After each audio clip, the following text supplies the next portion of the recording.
ফেসবুকে নতুন একটা আপডেট চলে আসছে।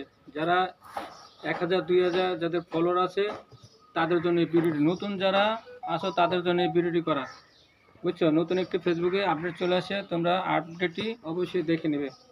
কোনো রকম ভিডিওতে কোনো স্কিপ করবে না, স্কিপ না করে সম্পূর্ণ ভিডিওটি দেখবা। চলো দেখে নিই কি সেই আপডেটটি। আমি চলে আসলাম ফেসবুক অ্যাপেতে। এই ফেসবুক অ্যাপেতে চলে আসলাম। এই যে ফেসবুক অ্যাপে চলে যাবা, যারা নতুন আছে তা তো এই ফেসবুক অ্যাপে চলে যায়। এই যে 3 ডট মেনু, এখানে ক্লিক করবা।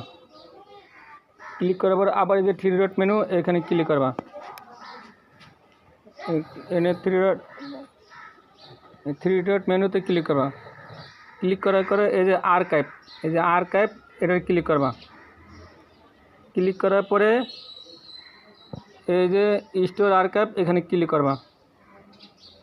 ক্লিক করার পরে এই দেখতে পাচ্ছ নতুন একটা আপডেট। এই যে আমি যতগুলো ভিডিও দিয়েছি সব ভিডিও আমার নীল দেখা যাচ্ছে, নীল দেখতে পাচ্ছ। একটু জুম করো, একটু জুম করে দেখাও।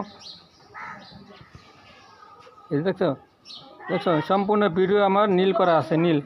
যদি নীল করা যদি থাকে তাহলে তোমাদের ভিডিওগুলো ওকে আছে। আর যদি মনে করো যে এখানে লাল চিহ্ন থাকে, নীলের পরিবর্তে যদি লাল চিহ্ন থাকে, লাল চিহ্ন থাকলে তোমরা ভিডিওগুলো ডিলিট করে দেবে। আর যদি ডিলিট যদি না করো তাহলে তোমাদের ভিউ কমে যাবে, এঙ্গেজমেন্ট কমে যাবে। তোমাদের এমন হতে পারে তোমাদের কন্টেন্ট মনিটাইজেশন ছাড়া বাদ হয়ে যেতে পারে, বুঝছো? আমার সম্পূর্ণ ভিডিও দেখো নীল আছে, দেখো যে আমি তোমাদেরকে দেখাচ্ছি, একটা একটা করে সব দেখাচ্ছি, দেখতে পাচ্ছ? সেটা দেখো সম্পূর্ণ ভিডিও আমার নীল আছে, দেখছো? দেখো সম্পূর্ণ ভিডিও আমার নীল আছে। যদি এরকম নীল যদি থাকে তাহলে ভিডিওগুলো ওকে আসছে। আর যদি মনে করো যে লাল চিহ্ন যদি থাকে তাহলে ওই ভিডিওটা তোমরা ডিলিট করে দেবে, ঠিক আছে? ভিডিওটা এতটুকুই। তোমাদের যদি দেখে যদি একটু উপকার হয়ে থাকে অবশ্যই লাইক কমেন্ট শেয়ার করে পাশে থাকবে। আরও নতুন ভিডিও যদি দেখতে চাও তাহলে অবশ্যই তোমাদের নিয়ে আসবো। আল্লাহ হাফেজ, টাটা, বাই বাই।